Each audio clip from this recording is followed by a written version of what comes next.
Hi, friends. I have a book to read to you called Ruthie and the Not So Teeny Tiny Lie. So, what do you think this book might be about? I think it's about Ruthie. She is our main character. She is who the book is all about. And I wonder what she does in this book. Do you already have a little bit of an idea? She tells a not so teeny tiny lie. So this story was written by Laura Rankin, and I'm guessing she is also the illustrator because it does not say who illustrated the book. That usually means that the author also did the illustrating. So let's find out what Ruthie lies about and if she's able to tell the truth in the end. All right, you friends ready to rock?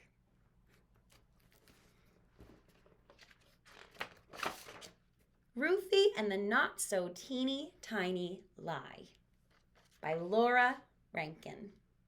Ooh, and what do you see in the grass right there?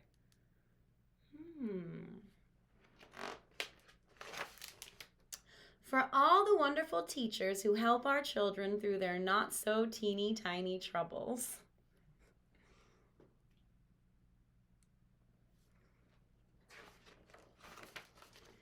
Ruthie loved teeny tiny things. The tinier, the better. Her toys were the teeniest imaginable. She had dinky dinosaurs, itty-bitty trains, ponies no bigger than your pinky, and teddy bears that were barely there. So what does Ruthie like? Really tiny things, and she has so many of them. Ruthie loved finding tiny treasures too. At the beach, she searched for the smallest seashells. The flowers she picked were no bigger than fairy wings. She even had an eggshell from a hummingbird. And wherever Ruthie went, she carried some teeny tiny thing in her pocket. So she always has something teeny tiny with her. Oh, look, on the school bus, she has a teeny tiny little book. One day at school recess, after jumping jump ropes and the swings, Ruthie took a turn on the twirling bar. When she landed, she saw something in the grass. It was a little box with a teensy window and an even tinier button on top. She couldn't believe her luck. It was a teeny tiny camera. Do you think she must be feeling excited? Because what does she love? Teeny tiny things. And now she's found this teeny tiny camera. Ruthie looked through its little window. Then she pressed the button on top to take a picture. Can you pretend to press that button with me? Click. Just like a real camera. This was absolutely the best thing Ruthie had ever found, and it was all hers. Click, click. She tried it out every which way. Say cheese, clouds, click. There she is using the teeny tiny camera. Say cheese, little bug, click. Say cheese, school, click. Say cheese, Martin, click. But Martin didn't say cheese. Martin said, "Hey, that's my camera." Oh, so who does the camera belong to? Her friend, Martin. But she's saying now that it's her camera? Ruthie was startled. "No, it's not. It's mine." "Give it to me," said Martin. "It's mine." "It is not, is too." "No, it's not," shouted Ruthie, and she raced back to class. Oh, so who is Ruthie saying this camera belonged to? To herself, but who does the camera actually belong to? Martin. So what's Ruthie doing? She's lying. I wonder what's going to happen next. Let me ask you, does Martin look very happy? No, he looks pretty upset to me. He probably likes his camera. What's going on? Asked Mrs. Olson.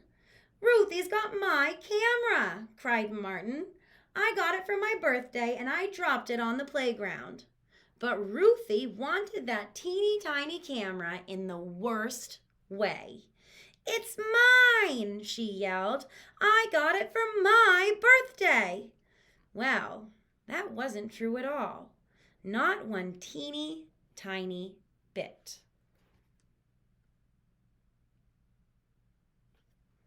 And now Ruthie's yelling and her friend is yelling back at her. Mrs. Olson looked at Martin. She looked at Ruthie. Goodness, this is a problem, she said. The camera can't belong to both of you. I'll keep it safe in my desk drawer for now. Let's talk about it again tomorrow. Well, Ruthie's stomach flip-flopped all the rest of the day. She couldn't remember the answer to 2 + 2. When Mrs. Olson read a story, every word flew straight out the window. Do you think the words were flying straight out the window? No, that means Ruthie, she was not listening. She was not paying attention. I wonder why her stomach could be flip-flopping. The bus ride home took forever. Hi, Ruthie, said Mama. How was school? Okay, mumbled Ruthie. It was okay. Dinner was macaroni and cheese, Ruthie's favorite, but she couldn't eat, not one little bite. Aren't you feeling well? Asked Papa. I'm not hungry, she said. At bedtime, Ruthie was close to tears. Can you see? She's crying. Poor Ruthie. She's feeling pretty bad. Why do you think Ruthie might be feeling bad right now? What do you think? Because she lied about the teeny tiny camera. At bedtime, Ruthie was close to tears. What's the matter? Asked Mama. So Ruthie told Mama and Papa the whole story. What do you think went wrong? Asked Papa. I said it was my camera, cried Ruthie, but it's not. It's going to be okay, said Papa. You made a mistake, and tomorrow you can fix it. I think Mrs. Olson and Martin will understand. Do you think they'll understand, her teacher and her friend? Thumbs up, you think they will. Thumbs down, you think they won't. Make a good prediction. What do you think? Do you think that they'll understand? Let's find out. But the next morning, Ruthie could barely eat. Maybe Mrs. Olson wouldn't understand. Maybe Ruthie would have to sit in the time-out corner. Maybe Martin would never talk to her again. Maybe no one would ever talk to her again. Not one teeny tiny word. The school bell was about to ring. Ruthie took a deep breath and began the long walk to the front of the room. Mrs. Olson's desk seemed very far away. Why do you think she might be going to Miss Olson's desk? Good morning, Ruthie, said Mrs. Olson. I have something to tell you, said Ruthie in a very small voice. The camera isn't mine. I didn't get it for my birthday. I found it on the playground. Guys, what did Ruthie just do? She told the truth. Do you think that she was nervous, a little bit scared to tell the truth? What do you think? But even though it was tough, did she do it anyway? Yeah, was it the right thing to do? So let's find out what Mrs. Olson and Martin do. Mrs. Olson didn't make her sit in the timeout corner. She didn't even look mad. Instead, she gave Ruthie a hug and kissed the top of her head. Thank you for telling the truth, said Mrs. Olson. That took a lot of courage. I'm very sorry, Martin, said Ruthie. It's okay, said Martin. And what's Ruthie doing? She's giving Martin back his camera, his little teeny tiny camera.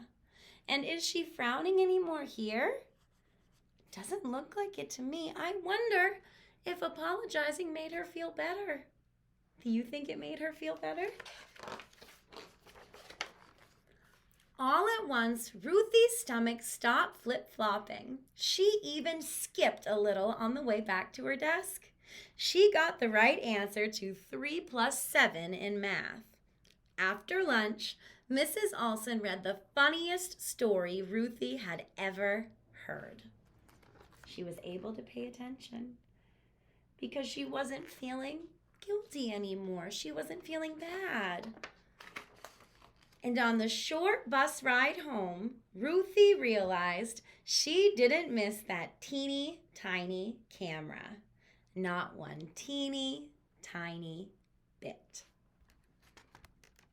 The end.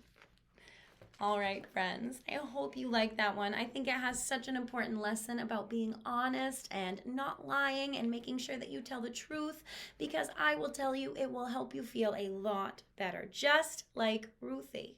All right, friends, so this is what I would like you to do. I would like you to retell this story to me. What happened first, and then after that, and after that, and after that, until you get all the way to the end of the story. I can't wait to hear what you have to say. You are going to rock it. Ready to rock? Bye.